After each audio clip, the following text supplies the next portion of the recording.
Bueno, vamos a empezar con el tema 53, que es el segundo y el último tema que tengo corregido por personal de la academia. En este caso, esta mujer creo que no fue parte del tribunal, pero pues sabía del tema y nos ayudó pues en lo que ella mismo pudo ayudarnos.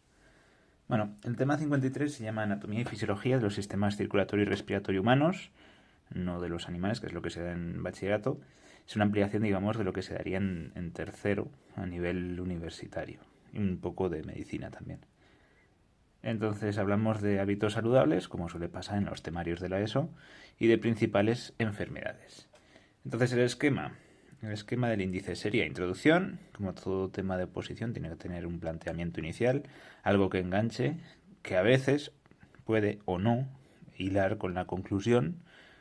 En algún lugar, introducción o conclusión, tenemos que poner a qué partes del currículum pertenece, en qué curso se da o por qué es importante darlo, qué conexión tiene con pues ese sentido común que se pide, ¿no? Esa cultura general básica que se les pide a los estudiantes, que al fin y al cabo es por eso que estamos dando este tema o que se considera importante. El punto 2 nos dice el aparato circulatorio, empezamos con él, y nos dice pues distintos subpuntos como anatomía, fisiología del aparato circulatorio, el sistema linfático, hábitos saludables y principales enfermedades del tema del aparato circulatorio, ¿no? Enfermedades del aparato circulatorio, incluyendo los vasos sanguíneos y el propio corazón. Luego tendríamos el aparato respiratorio, que sería anatomía del aparato respiratorio, fisiología del aparato respiratorio. Y luego dentro de fisiología tenemos distintos subapartados, como son ventilación pulmonar, intercambio respiratorio, regulación de la respiración. Luego tendríamos después, como el 3.3 dentro del aparato respiratorio, el último punto sería hábitos saludables y principales enfermedades del aparato respiratorio, como siempre que hablamos de anatomía. En este caso la introducción es más corta que el último vídeo y nos habla del mal de altura. Vale, introducción. En el bestseller Mal de altura, Into Thin Air, de Jon Krakauer, y en la película del año 2015, que es la adaptación, llamada Everest, se narra con dramatismo lo que sucedió en la tragedia del Monte Everest y el 10 de mayo de 1996, en la que 8 alpinistas fallecieron en una tormenta, escalando el Everest. En esta historia toma cierto protagonismo el mal de montaña, que es una falta de adaptación del organismo a la hipoxia de la altitud. La gravedad del trastorno está en relación directa con la velocidad de ascenso y la altitud alcanzada. De manera inversa, estos síntomas normalmente desaparecen cuando se desciende, claro, a cotas más bajas. Eso mismo que lo ha causado hace pues que desaparezca.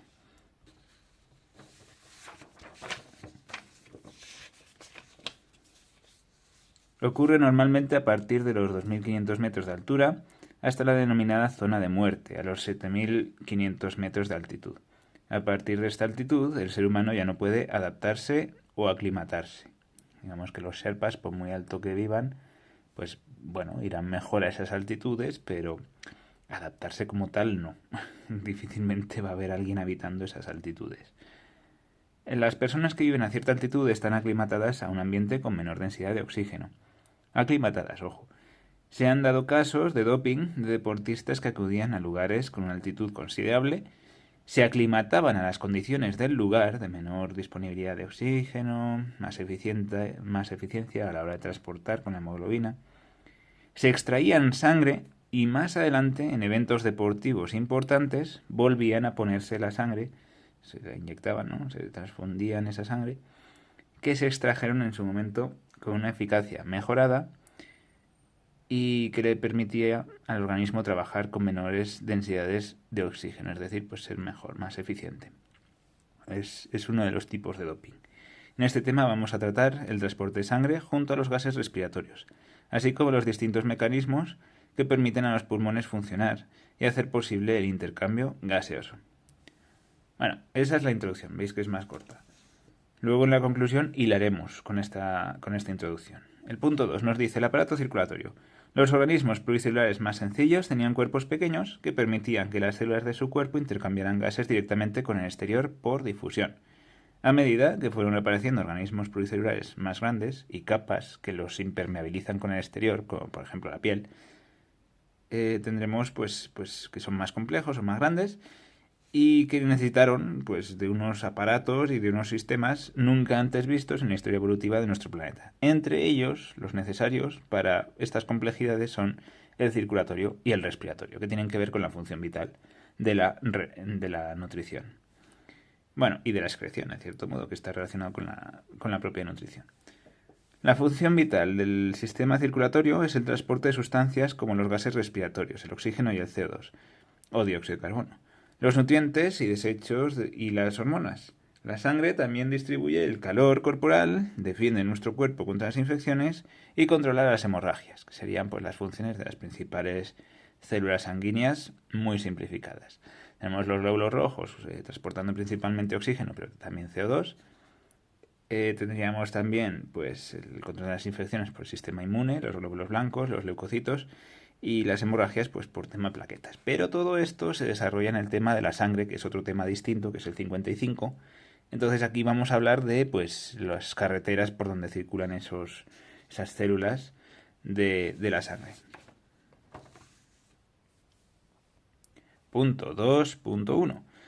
Anatomía y fisiología del aparato circulatorio.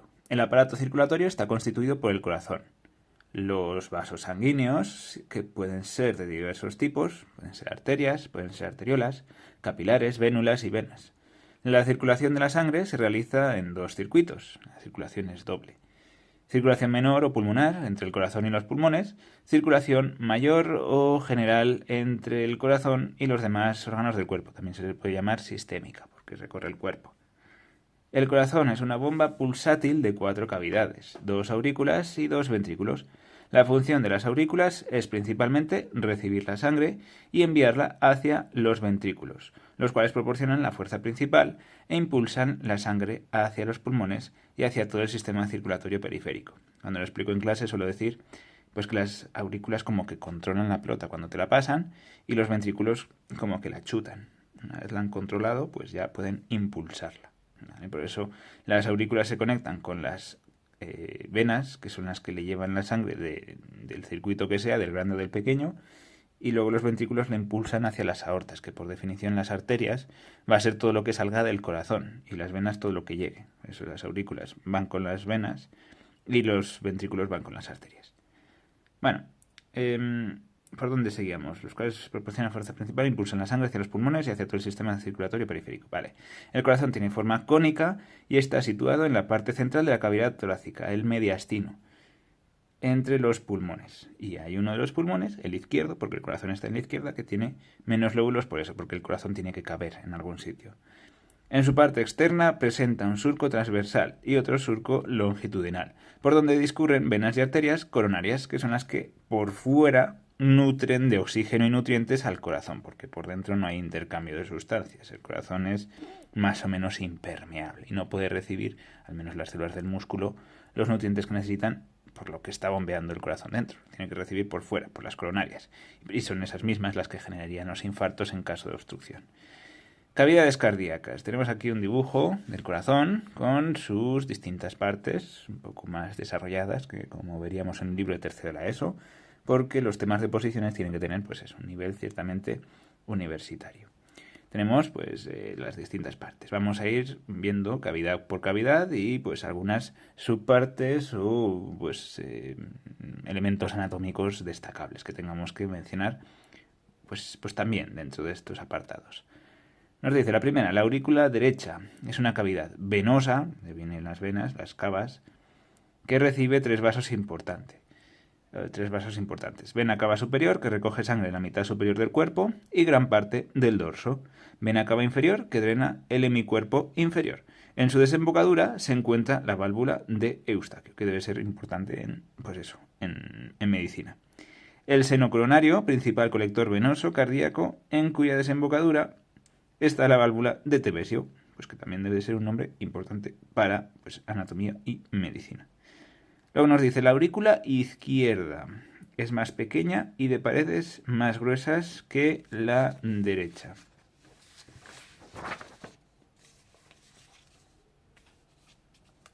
En ella desembocan las 4 venas pulmonares, 2 de cada lado, una superior y otra inferior, que drenan sangre oxigenada proveniente de los pulmones. Después tenemos el ventrículo derecho, que recibe sangre venosa de la aurícula derecha, y de él parte el tronco arterial pulmonar, que lleva la sangre venosa a los pulmones para su oxigenación. Y por último el ventrículo izquierdo, que recibe sangre de la aurícula izquierda y la expulsa a través de la arteria aorta hacia la circulación general. Su cavidad es más larga y estrecha que la del ventrículo derecho y su aspecto es más reticulado. La pared es 3 veces más gruesa debido a que su masa muscular es mayor, ¿no? Y que la presión, pues, que la que debe de desarrollar, ¿no? La fuerza que tiene que hacer para impulsar la sangre, pues, es mayor, ¿no? Porque no es lo mismo enviarla al circuito pequeño, que son los pulmones y ya, que enviarla, pues, al cuerpo entero, que es lo que tendremos aquí. El ventrículo izquierdo tiene que enviarla, impulsarla, darle fuerza, darle presión suficiente como para que la sangre se envíe al cuerpo entero, ¿vale? La presión que debe desarrollar para enviar la sangre a todo el organismo es mayor. Bueno, luego tenemos las válvulas. Dentro del corazón tenemos pues las que conectan aurículas con ventrículos y las que conectan los ventrículos con pues las arterias que salen de ellos. Existen 2 tipos de válvulas, auriculoventriculares y semilunares. Las auriculoventriculares se encuentran entre las aurículas y los ventrículos y son la válvula tricúspide y la válvula mitral. Las válvulas semilunares se hallan entre los ventrículos y las arterias pulmonar y aorta son la pulmonar y la aórtica, pues respectivamente, ¿no? Como el nombre indica. Las válvulas auriculoventriculares evitan el flujo retrógrado de la sangre desde los ventrículos a las aurículas, porque tiene que avanzar en esa dirección, ¿no? Desde las aurículas hasta los ventrículos. Primero se controla, después se chuta. Las válvulas semilunares impiden el flujo retrógrado de las arterias aorta y pulmonar a los ventrículos. Las válvulas se abren y cierran pasivamente.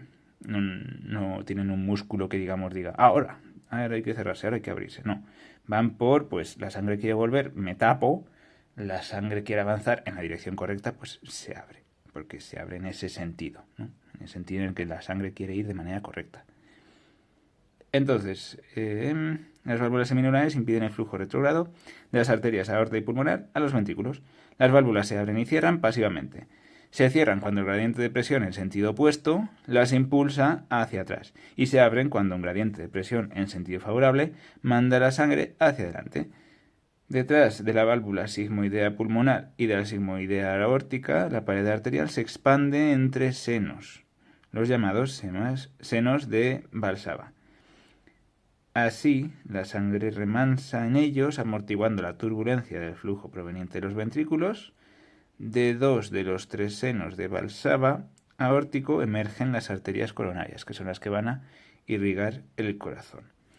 Estructura de la pared del corazón. Tenemos el endocardio, la capa más interna, que está formada por células endoteliales, como suele pasar con los vasos sanguíneos, y de tejido conectivo. Reviste el interior del corazón, lo hace impermeable, por eso no hay intercambio de gases ni de nutrientes con las células del corazón, ¿vale? Por dentro no, por fuera sí. Reviste el interior de las cavidades del corazón y se continúa con el endotelio de los vasos.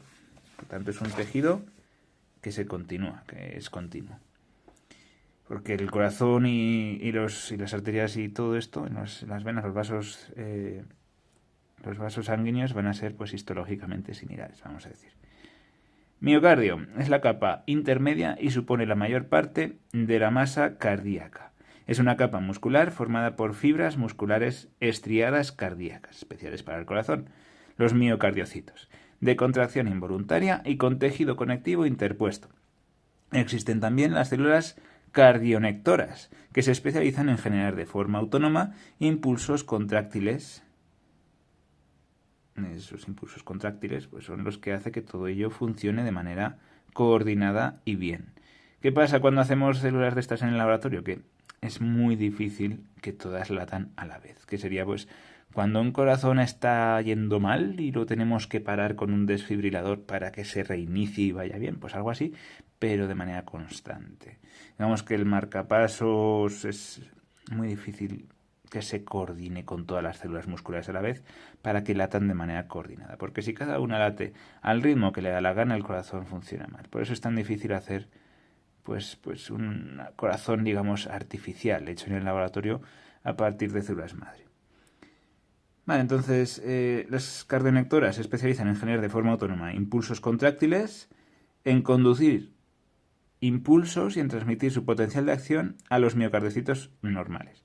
El miocardio está mucho más desarrollado en ventrículos que en aurículas, porque los ventrículos tienen que chutar, ¿no? Y tienen que hacer más fuerza que las aurículas, que simplemente pasan de un lado a otro del corazón y ya, debido al mayor trabajo que han de realizar los ventrículos. El pericardio, la última capa, la más externa, es un saco de tejido fibroso que envuelve al corazón. La superficie que está en contacto directo con el corazón es el pericardio viscoso. Tiene que haber cierta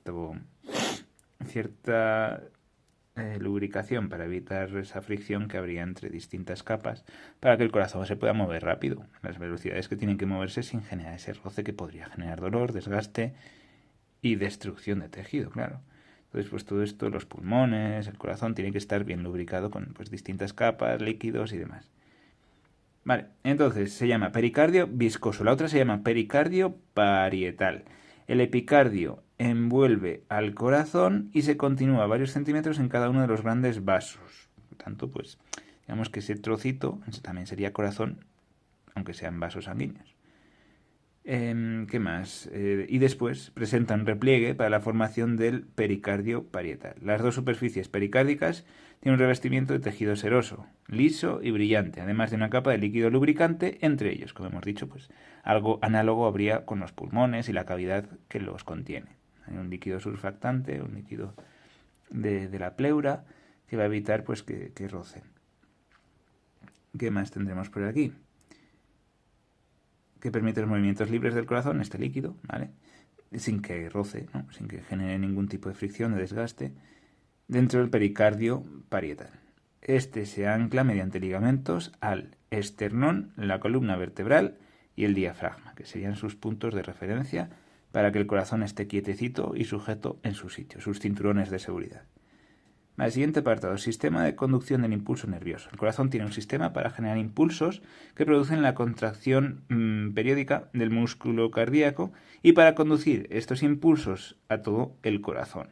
El latido se origina en un sistema cardíaco de conducción especializado y se propaga a través de este sistema a todas las partes del miocardio. Vamos a hablar del marcapasos normal, natural, biológico, que tiene el corazón para coordinar sus latidos, sus sístoles y sus diástoles, sus contracciones y sus relajaciones de las distintas partes que pues tienen que hacerlo en un orden y siguiendo unos criterios para que sea correcta.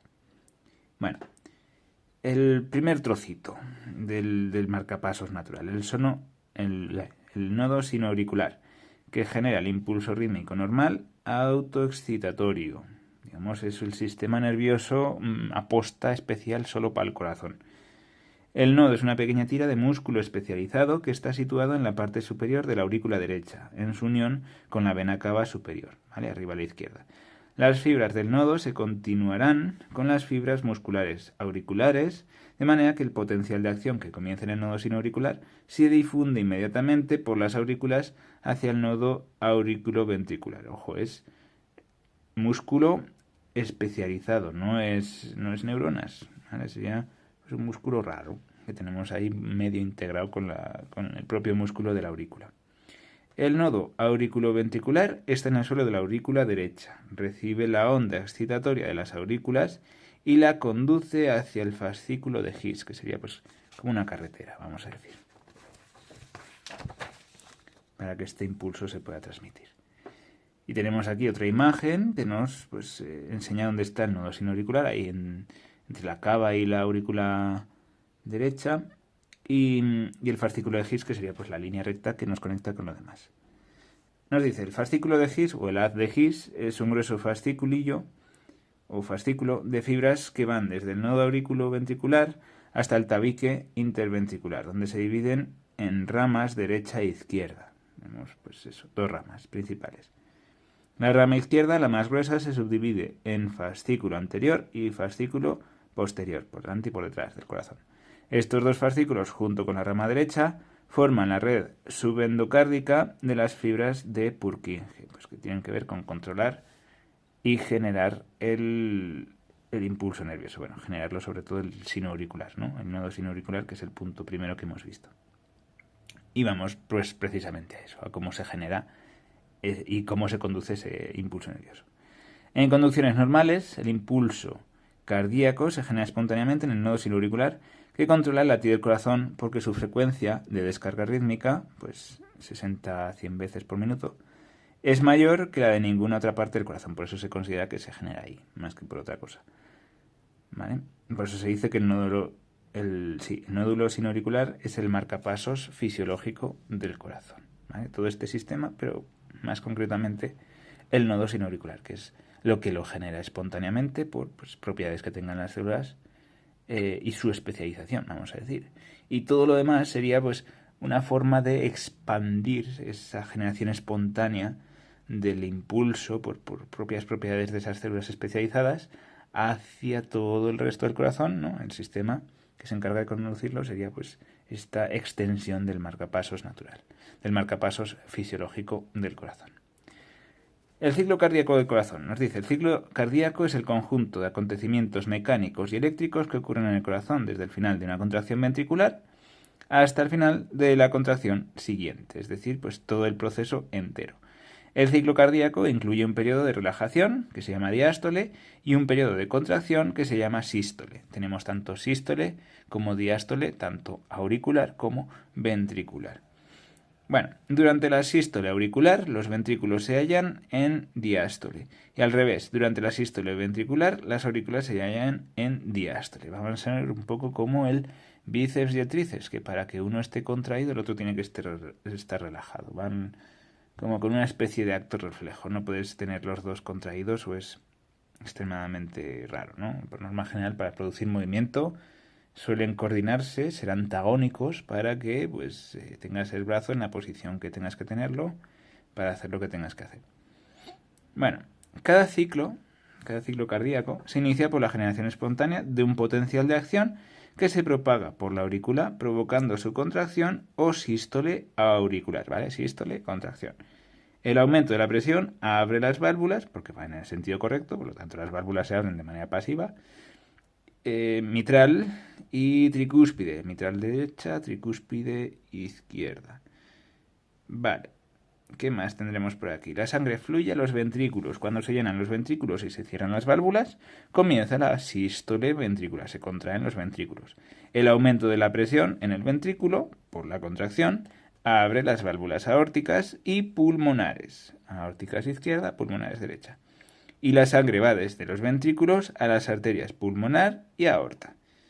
Pulmonar para el circuito pequeño, por la derecha, y aórtica para el sistémico, el del cuerpo entero, que será pues por el ventrículo izquierdo, a la aorta y al resto del cuerpo.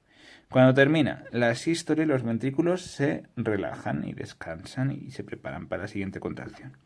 La frecuencia cardíaca se define como el número de latidos por minuto que efectúa el corazón. En reposo suele ser de 70 latidos por minuto. Se acelera en situaciones de ejercicio, emoción o fiebre y disminuye pues en el sueño o pues con mucha relajación, vamos a decir. El aumento de la frecuencia cardíaca por encima de sus límites normales se denomina taquicardia y la disminución por debajo de niveles normales será la braquicardia. El pulso es la onda que se transmite por las arterias a una velocidad de unos 11 metros por segundo y se origina al salir la sangre del ventrículo izquierdo a la arteria aorta, la cual, al encontrarse llena de sangre, se dilata en forma anular. Más o menos algo así sería el pulso, ¿no? Pues como esa sangre se transmite por las arterias, principalmente, que son las que más presión tienen, a esa velocidad de 11 metros por segundo, pues en formato dilatación pues anular, ¿no? Pues la arteria aumenta así un poquitín de tamaño, pues un poco por todo su perímetro transversal, vamos a decir. Los vasos sanguíneos, arterias, venas y capilares, que serán pues la otra parte del circulatorio que no es el corazón ni inmediateces muy cercanas del corazón. Vale, los vasos sanguíneos, ¿qué será? Pues tenemos una estructura histológica de arterias que más o menos se comparte con venas, pero con diferencias que hablaremos de ellas en las venas, pero estas capas que vamos a decir pues aplican para las dos. Y para arteriolas y vénulas pues más o menos, pero más delgadas. Y para capilares no, porque solo tenemos la capa más interna, la endotelial. Nos dice, la estructura histológica de las arterias comprende 3 capas. La túnica adventicia, que es la de fuera, capa externa de tejido conjuntivo laxo. La túnica media, capa intermedia con fibras musculares lisas de contracción involuntaria, Tenemos tanto, digamos, en formato anillo para hacer contracción así como para hacerla más estrecha, y también en formato longitudinal para hacer como si fuera la peristalsis del intestino. Bueno, la túnica interna de tejido endotelial, ya lo hemos visto en el corazón, pues en las arterias también tendremos esto. Las arterias, según su diámetro, pueden clasificarse por calibres, ¿vale? Tenemos arteriolas, pero también hay pues arterias grandes, arterias pequeñas, arterias medianas. Las hay de distintos calibres. ¿Cuál será la más grande? Pues fácilmente la aorta, porque es la principal, que a partir de ella se ramifican otras. También hay que tener en cuenta eso, que las arterias son más gruesas y por ello más elásticas, porque tienen que soportar más presión de lo que puede ser pues la turbulencia del propio corazón, ¿no? El latido lleva fuerza y para poder resistirlo pues tienen que ser más gruesas. Entonces, las arterias se clasifican por calibres. Las de menor tamaño se ramifican para formar los capilares. Vale, pues si nos estaba hablando de las arteriolas. Las arterias son más gruesas que las venas para soportar la fuerza con la que el corazón impulsa la sangre, esa presión extra que tiene. Del ventrículo derecho nace la arteria pulmonar, que se bifurca en la pulmona derecha e izquierda, una para cada pulmón, donde se ramifican intensamente para recibir ese oxígeno y perder ese CO2. Del ventrículo izquierdo sale la arteria aorta hacia el cuerpo, ¿no? Que primero se dirige hacia arriba, aorta ascendente, ahí se ramificará, una parte de la aorta irá para arriba, y cuando se ramifica hace como un callado de la aorta, que es pues una curva hacia la izquierda, ¿vale? Y finalmente desciende delante de la columna vertebral, que será la aorta descendente. Está ahí dentro, está protegida, no como en otras zonas del cuerpo, pues que estaría un poco más expuesta, ¿no? Como por ejemplo quizás pues cerca del corazón, porque el corazón está un poco más hacia adelante, un poco más hacia el exterior, podríamos decir. Bueno, más cosas. Tenemos la estructura de las venas es similar a la de las arterias, pero con la túnica media más delgada.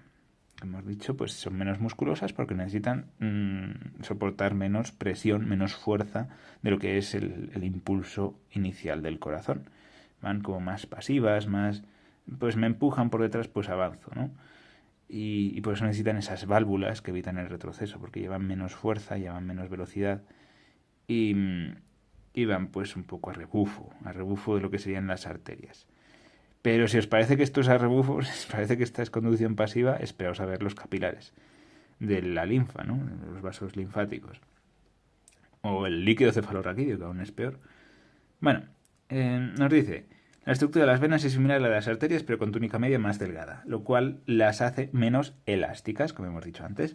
Las venas poseen válvulas que evitan el retroceso de la sangre. Al corazón ingresan las venas pulmonares, 4 en total, por la parte izquierda, claro, que desembocan en la aurícula izquierda, y las venas cava, por la parte derecha, superior e inferior, que desembocan en la aurícula derecha. Los capilares son vasos muy finos, constituidos por una capa de tejido endotelial.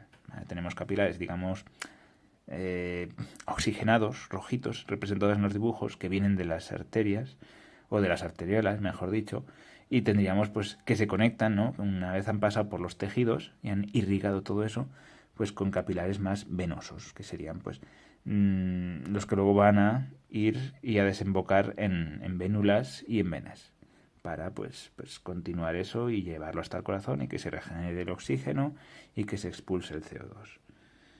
Bueno, de tejido endotelial que resulta al ramificarse las arterias en los órganos o estructuras corporales que irrigan. Los capilares venosos, al unirse entre sí, dan lugar a las venas, como hemos explicado, distintos calibres sin entrar en arteriolas o vénulas. Los capilares forman en el cuerpo humano una red que es más densa cuanto mayor es la actividad metabólica del órgano que irrigan.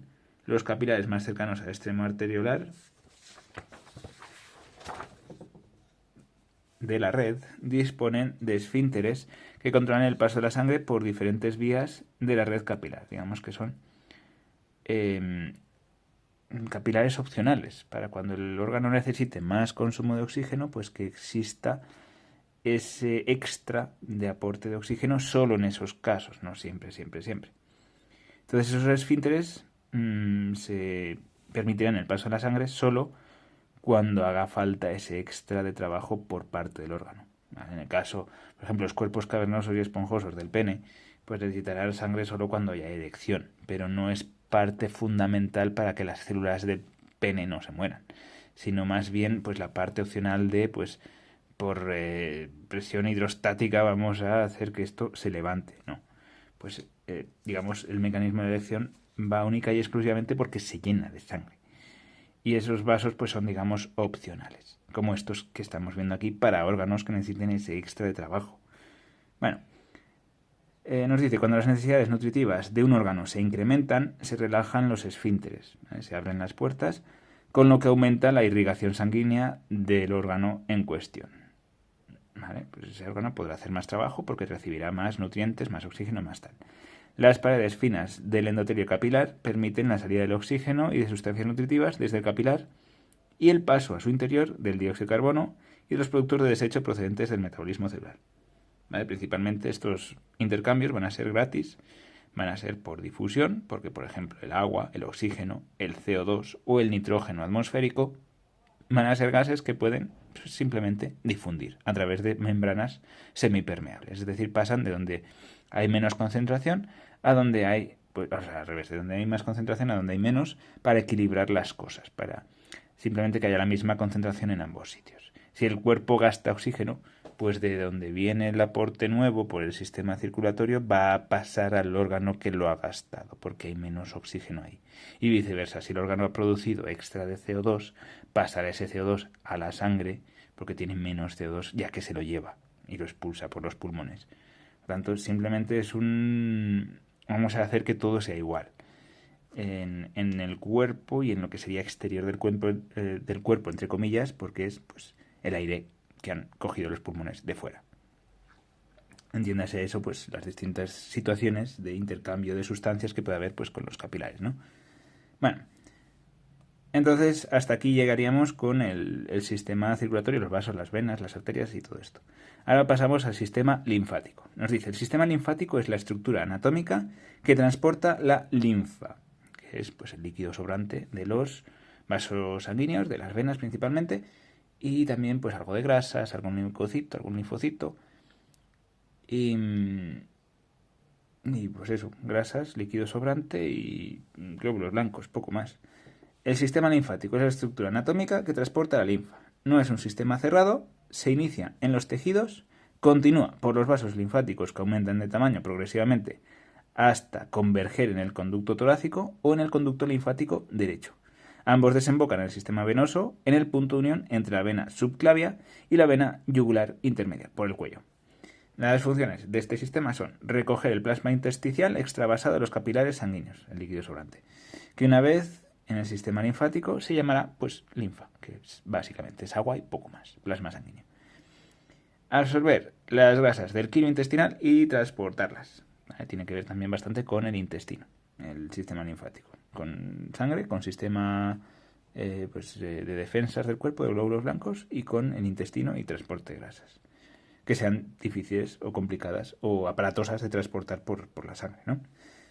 Luego, producir linfocitos en los ganglios linfáticos, porque son pues como órganos de maduración secundaria, ¿vale? Principalmente linfocitos van a producirse, como toda célula sanguínea, en los tejidos hematopoyéticos principales, que es la médula ósea roja de la cabeza, de la epífisis, de los huesos largos, pero en algunos huesos planos y cortos, pues algo de sangre también se hace. Pero el órgano de maduración sería pues esos sitios donde los linfocitos aprenden a funcionar como debe funcionar un linfocito, atacar lo que tiene que atacar y no atacar lo que no tiene que atacar.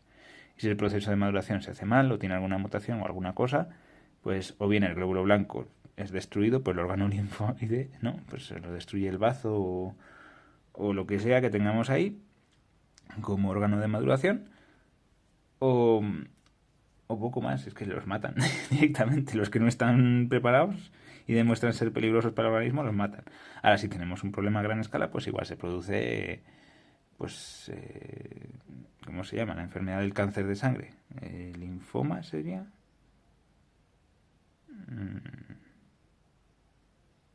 Bueno, ya sabéis, el cáncer de los glóbulos blancos, que es un cáncer bastante típico en niños, vamos a decir. Entonces, pues este cáncer va a ser complicado porque necesita, entre otras cosas, trasplante de médula ósea sana, ¿no? Que no esté con esa mutación, que no esté alterada como para producir glóbulos blancos que son, pues eso, nocivos para el cuerpo, que lejos de ayudarle, lo que hacen es producirle problemas.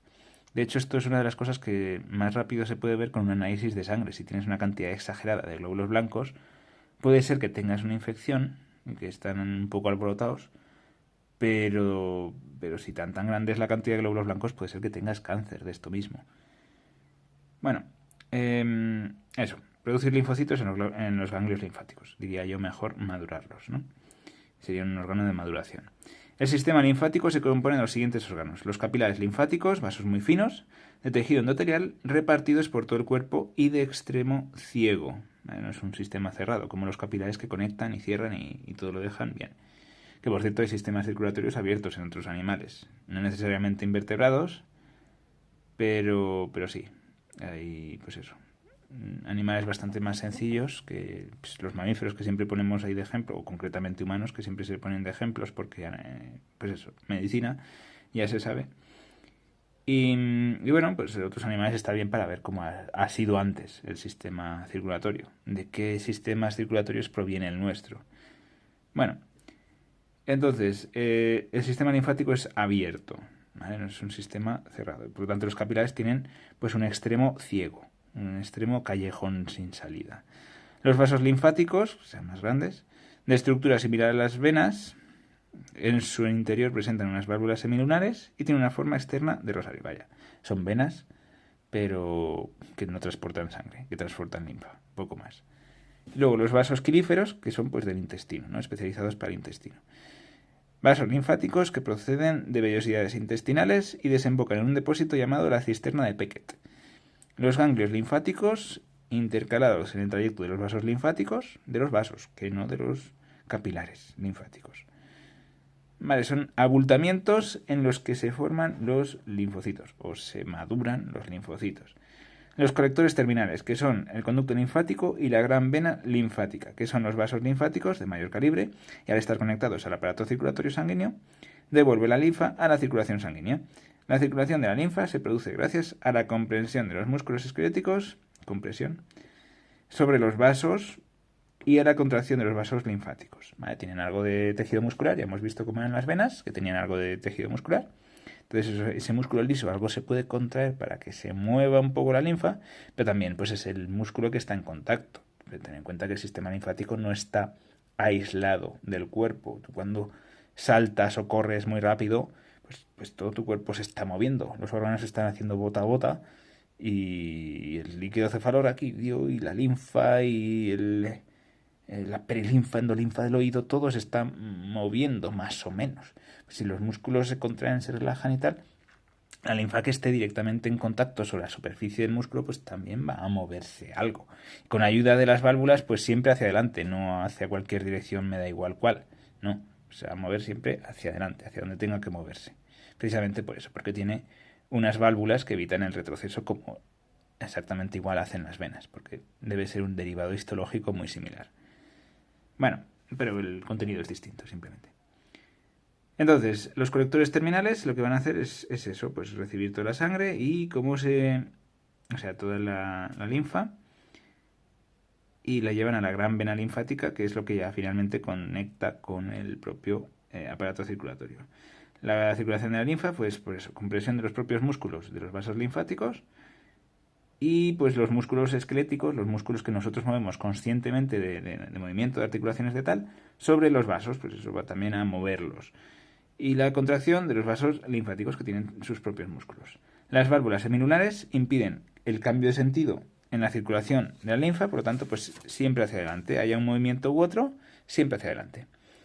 Bueno, esto es un apartado necesario de decir, tanto la sangre como la linfa se tratan con mayor detenimiento en el tema 55. Ya lo hemos mencionado, es un tema que habla específicamente de esos dos líquidos, de esos dos tejidos que por definición van a estar en movimiento, tejidos conectivos, y por ello tienen pues su tema concreto. ¿Es la forma más adecuada de separarlo? Bueno, pues los que hicieron el temario del 93 bien sabrán pues por qué hicieron estas divisiones, ¿no? Esta forma de hacer los temas.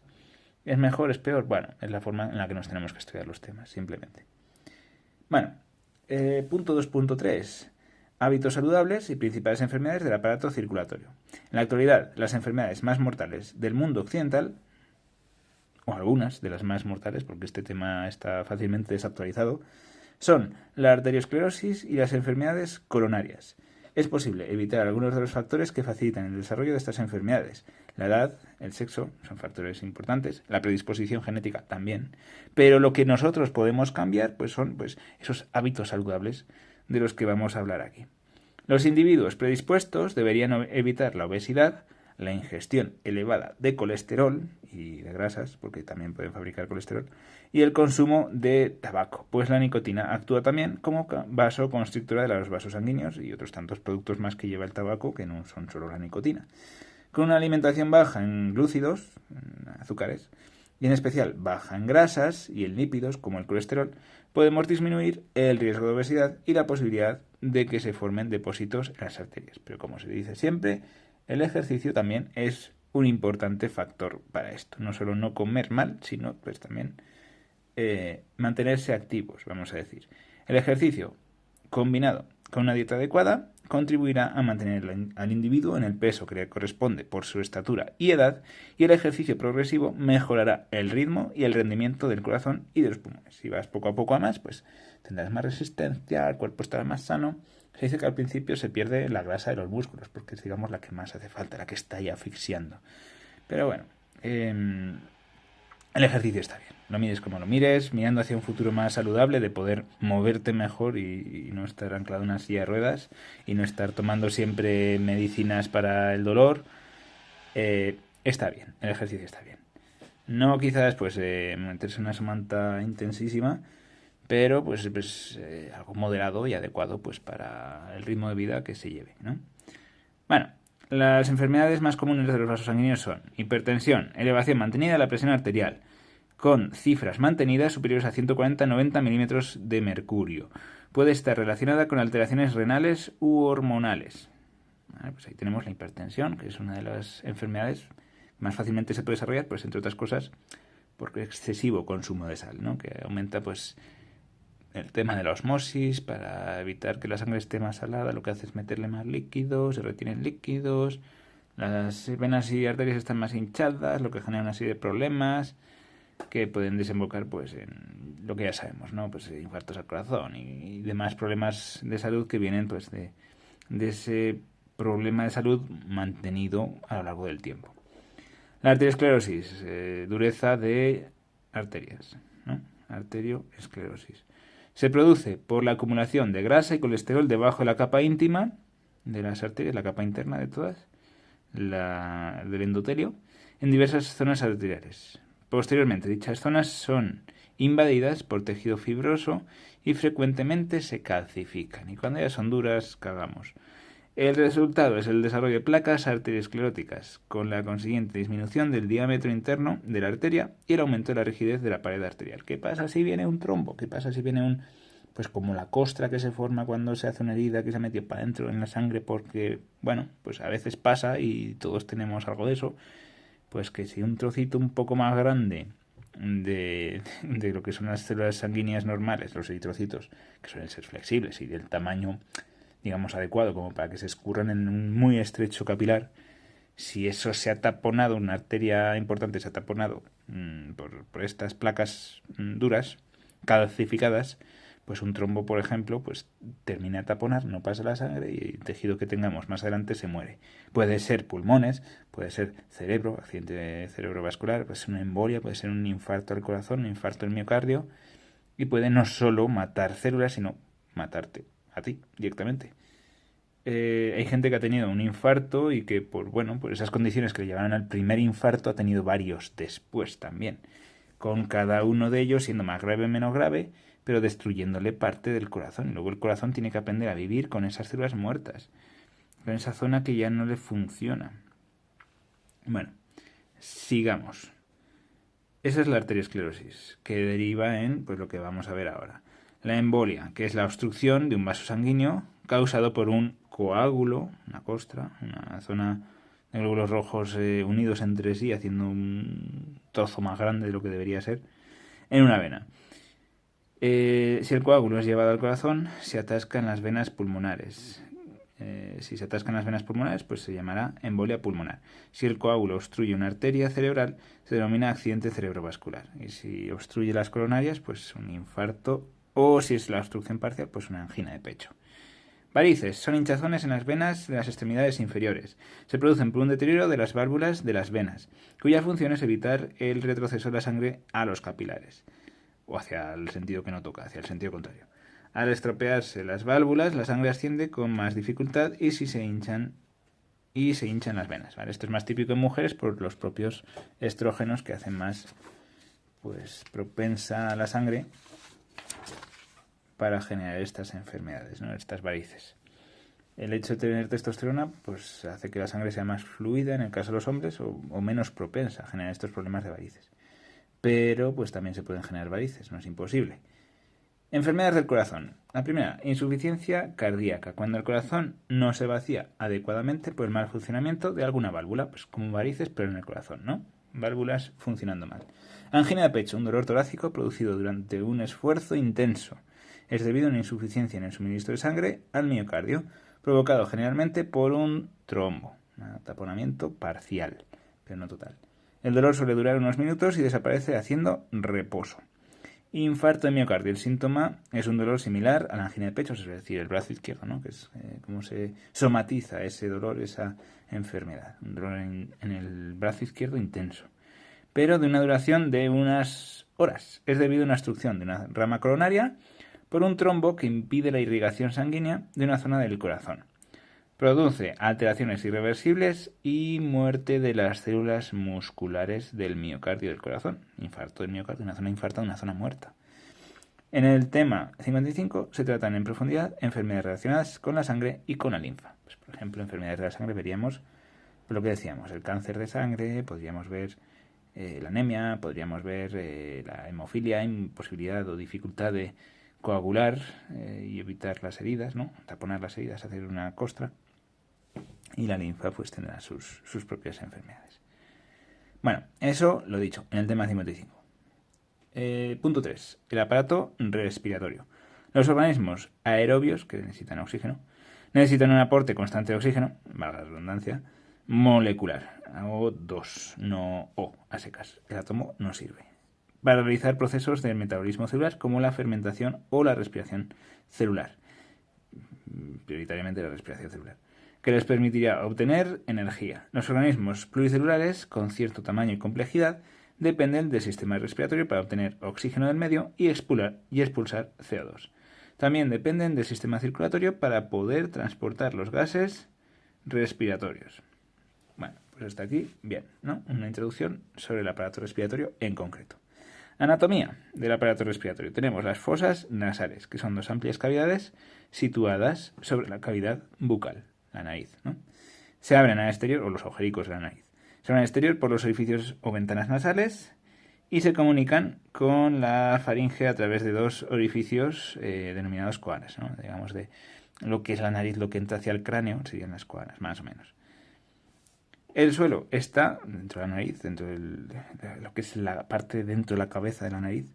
Tendríamos, pues, el suelo, la parte de abajo de la cavidad nasal, sería el paladar. El techo, los huesos nasales y el etmoides. Las dos fosas nasales están separadas por el tabique nasal. De las paredes laterales salen tres repliegues laminares dentro de la cabeza, que serían los cornetes. Respirar por la nariz permite calentar, humedecer y filtrar el aire. ¿Vale? Filtrar tanto de los pelos tanto por eso como por el epitelio ciliar que tenemos a nivel microscópico. De calentarlo se encarga la pituitaria roja, se llama así porque tiene pues un montón de vasos sanguíneos que aportan el calor que lleva la sangre, pues entre otros sitios de los músculos que están constantemente ahí contrayéndose, ¿no? Y al contraerse necesitan energía y al necesitar energía de manera secundaria producen ese calor por la liberación de la ATP y por la respiración celular de las mitocondrias, pero los órganos internos del cuerpo pues también, de tal forma que esas zonas producen calor y la piel pues lo pierde. Hay unas zonas que son fuente de calefacción, de calorcito, y otras que son pues fuente de perder ese calor, exponerlo al exterior, intercambiarlo con el exterior y por lo tanto perderlo. Si hace falta extra pues se suda y al evaporar el agua del sudor, si se puede porque hay cierta sequedad, que si no golpe de calor, al evaporar el agua por eso, por sequedad, un mínimo de sequedad en el exterior, pues se refrigera todo eso. que es cuando hacemos ejercicio. Bueno, pues la sangre transporta calor y lo que hace al pasar por la nariz es calentar el aire para que no entre helado a los pulmones. Por eso se recomienda respirar por la nariz. Vale, entonces, calentar y humedecer y filtrar. De calentarlo se encarga la pituitaria roja, la mucosa inferior de la cavidad nasal, que al estar muy vascularizada, mucha sangre, muchos vasos sanguíneos, muchos capilares, puede calentar el aire con el calor de la sangre, que ya hemos dicho dónde se origina. La mucosa superior es la pituitaria amarilla y nos permite captar olores, porque son terminaciones nerviosas muy afines a distintos tipos de moléculas.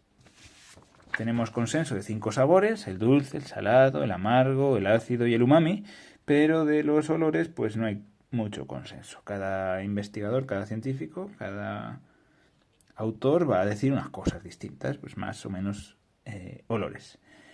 Y los receptores de la pituitaria amarilla son tan capaces de detectar olores que son capaces de detectar moléculas que sean pues quirales, ¿no? Que sean prácticamente imágenes de espejo la una de la otra. Son capaces de detectar las diferencias. Las ventanas nasales están tapizadas en pelos o de pelos o virisas, son los pelos de la nariz, que filtran el aire.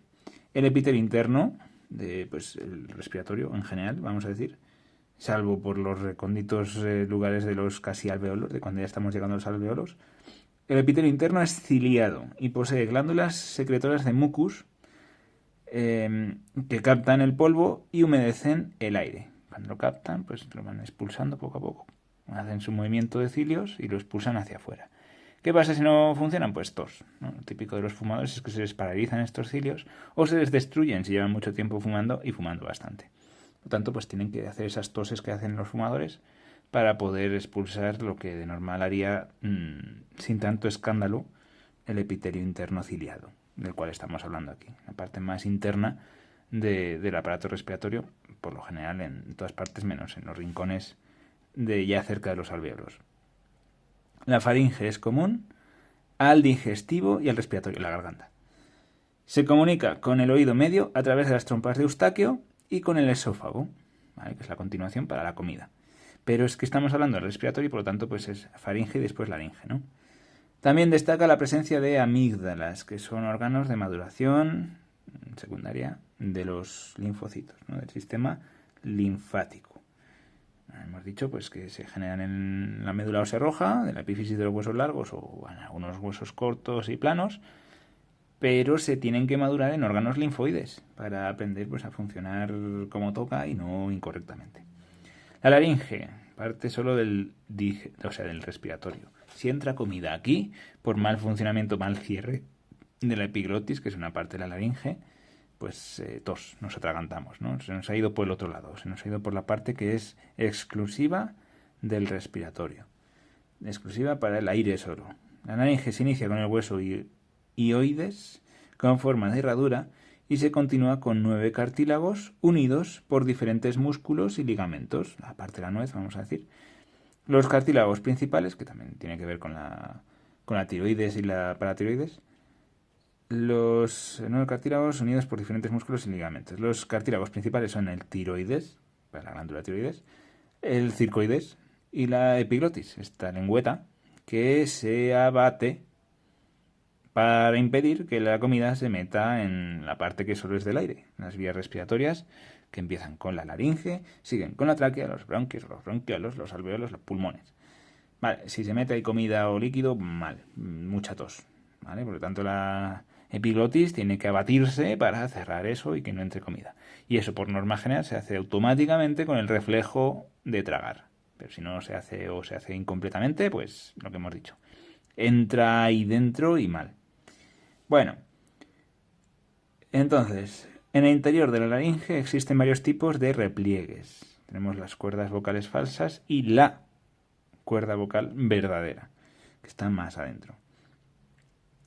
Entre ellos destacan las cuerdas vocales que nos permiten hablar, pues lo he dicho. Solemos hablar de varias, pero es una. Y está ahí, justo en la laringe, en el aparato fonador, que ya llamamos. Pero esto, pues, en este tema se trata menos. La tráquea con tilde en la, que es una de las faltas que me dijo la correctora. Cuidado con eso. Si os suelen fallar las tildes, como a mí. La tráquea es un conducto tubular que conecta, en inglés le llaman windpipe, la tubería del viento, que conecta con la laringe. ¿Vale? Laringe, continúa, tráquea, bronquios, bronquiolos, y se ramifica en su parte inferior con los bronquiolos. Bueno, con los bronquios debería ser. La tráquea está constituida por una serie de cartílagos semicirculares, por lo que siempre se mantiene la luz del tubo. La tráquea está tapizada por un epitelio ciliado y secretor de moco, capaz de expulsar las partículas que puede llevar el aire. Cuando el movimiento ciliar es insuficiente, se produce la tos. ¿Vale? Entonces, decimos que la tráquea va a tener esos anillos semicirculares que no circulares. ¿Por qué? Pues muy sencillo. Porque tiene que estar siempre abierta y porque por detrás justo va el esófago, de tal forma que no puede estar cerrada del todo porque el esófago tiene que poder hacerse grande para que la comida pase.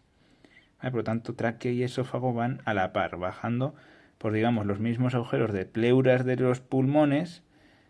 O sea, pleuras, sí, claro, las pleuras de lo que llamábamos antes el mediastino, que era la cavidad que hay dentro de la caja torácica, ¿no? Pues por lo menos el esófago, que sí que va más hacia abajo con el estómago, pues sí que tiene un agujero ahí para atravesar pues esas pleuras, y entre otras cosas el diafragma, que es de los pulmones. Pero eso, pues van más o menos a la par, van el uno siguiendo al otro. Y si se hacen disecciones en clase en el laboratorio, pues se hacen, por norma general, si tienes tráquea, tienes algo de esófago. Y se ve cómo va, pues precisamente por detrás, por la parte en la que ese medio anillo de cartílago está abierto, para que el esófago pueda hacer lo suyo. Pero la tráquea tiene que estar siempre abierta, claro, si imaginaos que está aplastada, pues no pasa bien el aire por ahí, claro. Bueno, lo dicho, si el movimiento ciliar es insuficiente porque los cilios están paralizados, por ejemplo, o porque tenemos alguna enfermedad o directamente somos fumadores, ¿no? Pues entonces tenemos la tos. Después la tráquea se ramifica en dos, uno para cada pulmón. Y va a ser muy similar, pero quizá un poco más estrecho, un poco menos grueso, que son los bronquios.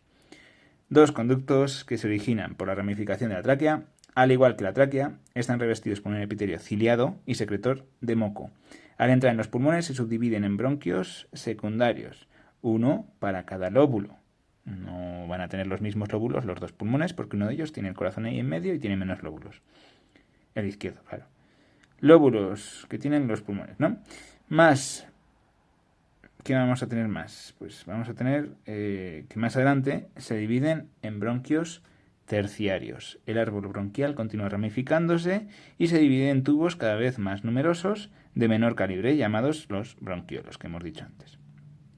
Cuando los bronquiolos alcanzan el tamaño de 1 milímetro aproximadamente, el cartílago desaparece. Cuando ya son tan pequeños, pues es más difícil que se aplasten, ¿no? Son tan pequeños que, bueno, mantendrán más o menos esa estructura tubular. Además, hay otros que funcionan si esos, pues por lo que sea, están algo aplastados o no tan descongestionados.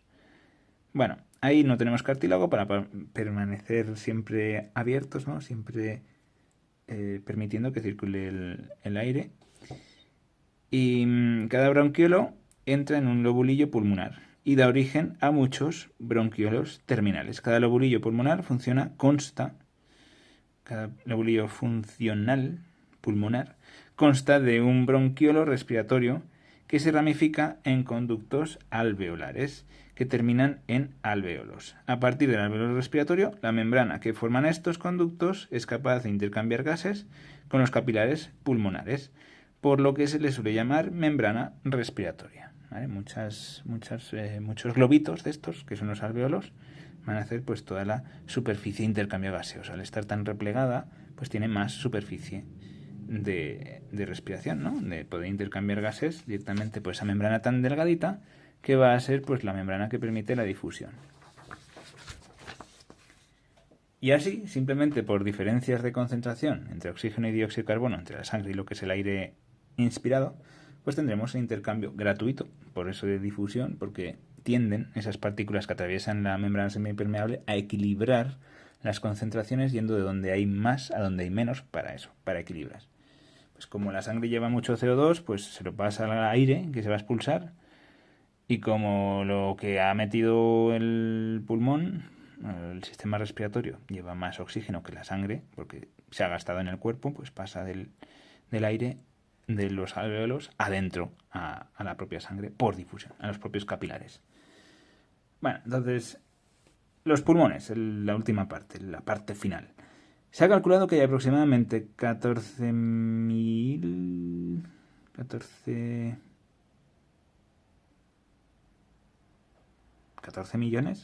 de conductos alveolares y 70 millones de alvéolos en los pulmones. La pared alveolar está formada por una capa de células epiteliales que se llaman neumocitos.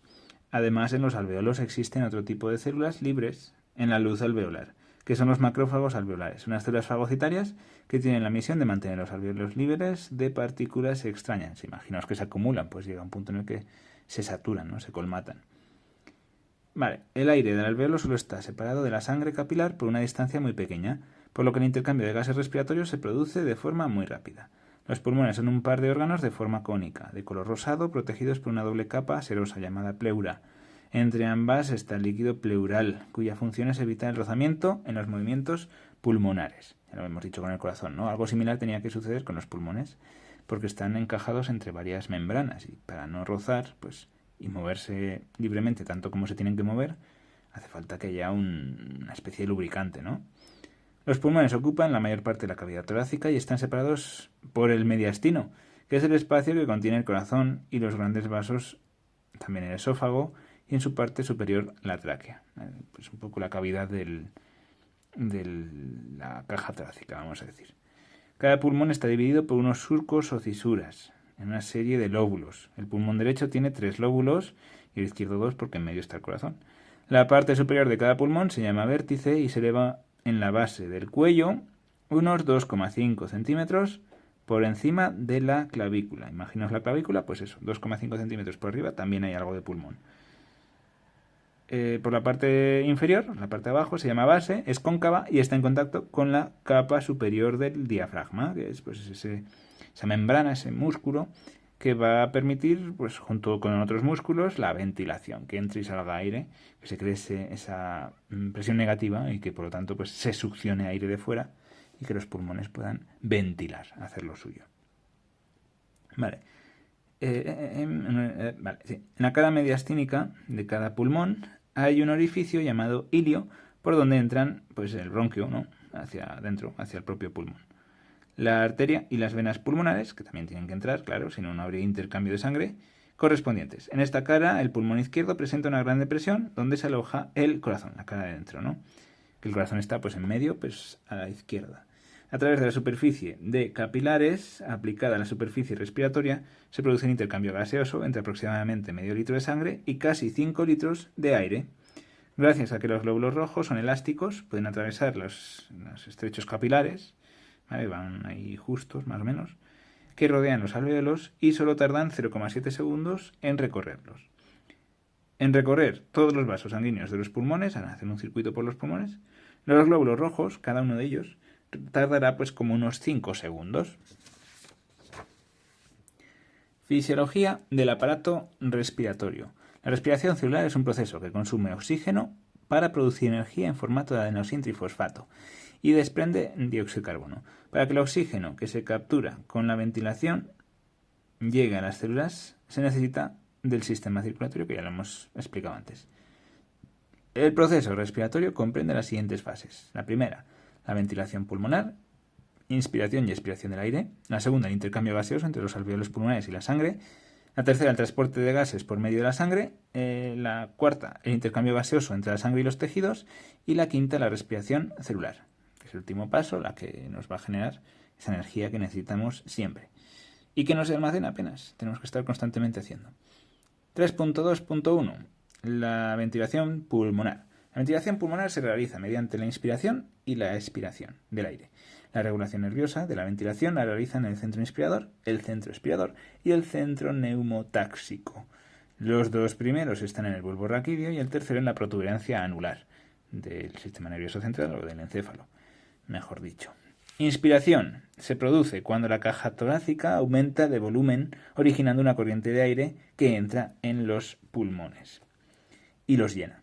Se elevan las costillas, se contraen los músculos intercostales entre las costillas, supracostales y escalenos, y el diafragma desciende. Así los pulmones ocupan más y el aire entra en ellos. Una inspiración normal permite la entrada de 0,5 litros de sangre. La expiración se realiza por la relajación muscular con la consiguiente presión de la caja torácica sobre los pulmones. Los pulmones se hacen pequeños y el aire es expulsado. ¿Por qué? Por relajación muscular. Lo otro, para que entre el aire, es pues contracción muscular de todos, del diafragma, de los intercostales, de los supracostales, de los escalenos. Bueno, entonces la expiración es relajación y la inspiración es contracción de esos músculos que tienen que ver con la ventilación. Entonces la caja torácica ejerce presión sobre los pulmones y como los pulmones no tienen músculo ni tienen nada, que son un órgano esponja, pues expulsan, ¿no? Además es ayudado por la elasticidad del tejido pulmonar, pues es un poco chicloso, ¿no? Un poco elástico.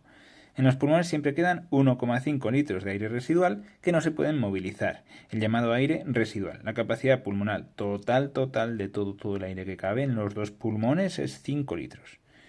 Vale, 3.2.2, intercambio respiratorio. El intercambio respiratorio solo se realiza a nivel de los alvéolos pulmonares, gracias a que en ellos el espacio que separa ambos conjuntos de gases es mínimo, ¿vale? Ni en la tráquea, ni en los bronquios, ni en los bronquiolos, son en los alvéolos, porque es lo suficientemente delgado. Lo mismo, venas y arterias tampoco, ni vénulas ni arteriolas, solo capilares tienen el grosor tan delgado que permite, pues eso, la difusión que hemos dicho.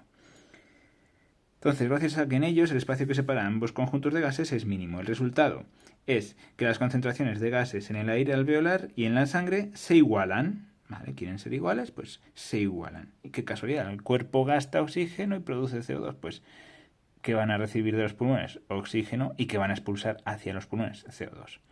¿Vale? Simplemente porque el cuerpo usa y produce. Si no hubiera una diferencia, los pulmones no harían nada.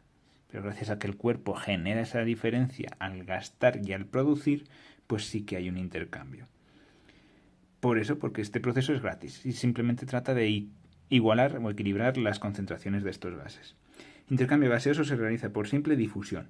El oxígeno es inmediatamente captado por la hemoglobina y los eritrocitos, formándose oxihemoglobina. El 98% del oxígeno se transporta en forma de oxihemoglobina y el 2% resultante va disuelto en el plasma. El dióxido de carbono pasa al aire alveolar y el ion bicarbonato y la carbaminohemoglobina son las formas principales de transporte del dióxido de carbono. En el plasma un 63% y en glóbulos un 30% respectivamente. Por eso decíamos que los glóbulos rojos sobre todo transportaban oxígeno más que CO2. Pero bueno, también transportan CO2 como hemos visto aquí. Un 2% de CO2 va disuelto en el plasma sanguíneo. Vale, entonces, eso. La hemoglobina es más afín al oxígeno, vamos a decir. Cuando llega a los alvéolos, el ion bicarbonato y la carbaminohemoglobina dan lugar a más CO2 que vuelve a pasar al aire alveolar. Y así hasta que las concentraciones de CO2 de aire alveolar se igualan. Tenemos pues la misma concentración, por simple difusión. Los gases que se encuentran en la sangre son el nitrógeno atmosférico, N2, el oxígeno atmosférico, oxígeno diatómico, O2, y el dióxido de carbono, CO2. El nitrógeno es el gas más abundante, 70% en el aire, no interviene en el proceso respiratorio, por lo tanto no hay intercambio. El nitrógeno puede formar burbujas en la sangre, por ejemplo, al emerger tras bucear, si no se hace la adecuada descompresión, por eso siempre hay cursillos de buceo que te enseñan esto, porque si no, pues forman burbujas, obstruyen capilares, generan embolias en el cerebro y mal. La hemoglobina, además de con el oxígeno o el dióxido de carbono, tiene una gran afinidad con el monóxido de carbono, que es el CO, y el ozono. ¿Vale? Ambos se parecen mucho al oxígeno y al CO2, por lo tanto, pues lo que hacen es envenenamiento por inutilizar la hemoglobina, porque se une más fuerte la hemoglobina de lo que lo haría el gas que tiene que ir ahí, que sería CO2 o el oxígeno atmosférico. La concentración de oxígeno es muy baja en los tejidos, ya que es consumido por la respiración celular. Esto hace que el oxígeno pase de la sangre a los tejidos. Después de atravesar los tejidos, la sangre se empobrece en oxihemoglobina, ¿vale? Que es la forma que toma al unirse con el oxígeno. En los tejidos la cantidad de CO2, de dióxido de carbono, es muy elevada, ya que durante la respiración celular se produce en gran cantidad. Debido a ello, CO2 pasa de los tejidos a la sangre, como ion bicarbonato, combinándose con la hemoglobina y formando carbaminohemoglobina, o simplemente pues disuelto en el plasma, que decíamos antes, pues era un 2%. También aumenta la concentración de los iones H+, que acidifican la sangre. ¿Vale? El CO2 con el agua hace ácido carbónico o el ion bicarbonato, bueno, H+, ¿vale? Para que vaya disuelto en agua, pues se disocia, ¿no? Como hacen los iones. Y el H+, pues acidifica. Por tanto, tendremos quizá alguna sustancia tampón intentando neutralizar esa acidificación. 2.2.3. La regulación de la respiración. La inspiración forzada es un acto voluntario. Si tú ahora dices, voy a respirar mucho, pues lo haces de manera voluntaria. Pero si no estás pensando en respirar, se hace de manera automática por el sistema nervioso ese del cual no somos conscientes, ¿no? En la inspiración normal, el ritmo está controlado por el bulbo raquídeo y depende también de la concentración de dióxido de carbono en la sangre. Digamos, automáticamente vamos a respirar más o menos según necesitemos más o menos nutrientes del tipo gases respiratorios. Si hay mucho CO2 en la sangre significa que no estamos respirando lo suficiente, ¿no? Es un factor de influencia que tiene el ritmo respiratorio y ese control autónomo que hace el cerebro pues, sin que nosotros seamos conscientes. Basta un aumento de un 0,26% en la concentración de CO2 para que el ritmo respiratorio se multiplique por 2. Las inspiraciones en este caso son más seguidas y más profundas, mientras que las expiraciones son forzadas. La concentración de CO2 puede aumentar al hacer ejercicio, tener la habitación cerrada o al aguantar la respiración. Al hiperventilar de manera voluntaria puede descender la concentración de CO2 y puede detenerse el ritmo respiratorio momentáneamente, que es la apnea. Pues si tienes suficiente oxígeno, ¿no? Porque has respirado mucho, pues no respiras automáticamente porque pues no lo necesitas. Esto puede producir mareos por cambios de pH en la sangre. Pues una cosa antinatural, ¿no? Te va a generar pues un periodo de adaptación a eso mismo. 3.3. Hábitos saludables y principales enfermedades del aparato respiratorio. Nos queda esto y la conclusión. Al igual que el aparato circulatorio, el ejercicio y los ambientes saludables ricos en oxígeno constituyen las mejores medidas preventivas de salud respiratoria. Evitar el tabaco, los ambientes contaminados y los espacios cerrados cargados son medidas más que satisfactorias para mantener un aparato respiratorio sano. De igual forma, es recomendable respirar por la nariz en vez de por la boca para calentar, filtrar y humedecer el aire que entra al aparato respiratorio. Las principales enfermedades son faringitis y laringitis, inflamaciones del aparato respiratorio, faringe y laringe, y los síntomas serán pues garganta seca, tos, carraspeo, la mucosa se enrojece, la piel interna, no el moco, la piel interna se enrojece, piel interna húmeda. Pueden aparecer ronquera o afonía. Se puede combatir con propóleo, mentol, pastillas bucales antisépticas, no fumando y no forzando la voz. Resfriado o catarro. Es una infección provocada con un virus. Se produce congestión de la mucosa nasal, secreción de moco y estornudos. Solo se puede tratar algunos síntomas y suele remitir en una semana. El resfriado se puede confundir con la gripe, otra enfermedad viral, pero más peligrosa. Los síntomas de la gripe son dolores musculares, de las articulaciones y accesos febriles. Existen vacunas para poder prevenirla, ya que el virus muta cada año, pues cada año la vacuna es distinta. Amigdalitis, inflamación de las amígdalas producida por un virus o una bacteria. Traqueitis y traqueobronquitis son inflamaciones de las paredes del árbol bronquial producida por las bacterias. Los síntomas son tos seca, dolor torácico al respirar y al cabo de unos días dolores en el estómago debido al esfuerzo al toser. Se trata con antibióticos específicos para ese tipo de bacterias que afectan a estos órganos. Bálsamos, antitusígenos y antipiréticos, es decir, tratamiento de síntomas. Si no se trata bien, aparece la bronquitis crónica, en la que se tose y se escupe con frecuencia y se respira dificultosamente. En algunos casos, sobre todo si eres fumador y tienes afecciones graves, los alvéolos se hacen más grandes y menos numerosos, es decir, se destruye la pared del alvéolo. Digamos, el huequito donde estaban todos ahora es un gran alvéolo que tiene menos superficie respiratoria. Se hacen más grandes y menos numerosos, lo que hace que se disminuya la superficie útil respiratoria. Todo ello va acompañado de secreción de mucosa, de mucus, en este caso, lleno de bacterias y de virus. Este estado se llama enfisema y es irreversible, destrucción del pulmón, vaya. Se suele dar en fumadores y en personas que trabajan en sitios con mucho polvo, véase los mineros. Pulmonía es una infección bacteriana que afecta a los pulmones. Los síntomas incluyen tos, fiebre alta y dificultades respiratorias. Se combate con sulfamidas y antibióticos. Es contagiosa porque suele venir con neumococos y agentes biológicos, por tanto hace que por definición sea contagiosa. La tuberculosis es un tipo de pulmonía producida por el bacilo de Koch. Por lo tanto tiene solución, que son pues antibióticos. Contra las bacterias, antibióticos. Sinusitis es una inflamación de las mucosas que tapizan los senos paranasales con producción de mocos. Como no hemos hablado de senos, pues la corrección de esto mismo nos dice que mejor no hablar de sinusitis porque no hemos hablado de los senos paranasales. Bueno, en algunos casos se vuelve crónica, necesita intervención quirúrgica con drenaje y limpieza de la zona afectada. Pero bueno, también están los lavados estos que se hacen con una especie de teteras, ¿no? Que te sirven para limpiarte los senos en caso de que te duela la cabeza, que tengas mucha congestión y tal. Es un remedio un poco menos médico, más para personas así más naturales, ¿no? Con soluciones más ecológicas. Pero bueno, ahí está. Si no se hablan de los senos paranasales, que no hemos hablado de ellos, pues mejor no hablar de sinusitis.